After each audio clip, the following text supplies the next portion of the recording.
নবনির্বাচিত সংসদ সদস্য হিসেবে প্রাধান্যভিত্তিক কর্মপরিকল্পনা হাতে নিয়েছেন মুক্তিযুদ্ধ বিষয়ক মন্ত্রণালয়ের প্রতিমন্ত্রী ইশরাক হোসেন।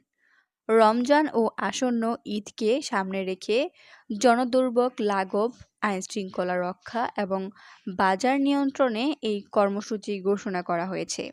বৃহস্পতিবার সামাজিক যোগাযোগ মাধ্যমে ফেসবুকে দেওয়া এক দীর্ঘ পোস্টে মুক্তিযুদ্ধ বিষয়ক মন্ত্রণালয়ের প্রতিমন্ত্রী এই বিশেষ রোডম্যাপ তুলে ধরেন। রমজান মাসে দ্রুত বাসাবাড়িতে গ্যাস সংযোগ সচল করার উদ্যোগ নেওয়া হবে। প্রতিরোধমূলক আইনশৃঙ্খলা কার্যক্রম জোরদার করার লক্ষ্যে ঢাকা-৬ আসনের থানা কর্মকর্তাদের সঙ্গে সমন্বয় সভা করে প্রয়োজনীয় নির্দেশনা প্রদান করা হবে। নিরাপদ পাড়া-মহল্লা নিশ্চিত করার লক্ষ্যে টহল জোরদার ও পুলিশ ফাঁড়ি সচল রাখার নির্দেশ দেওয়া হবে। মাদক স্পটসমূহ বন্ধ করা হবে।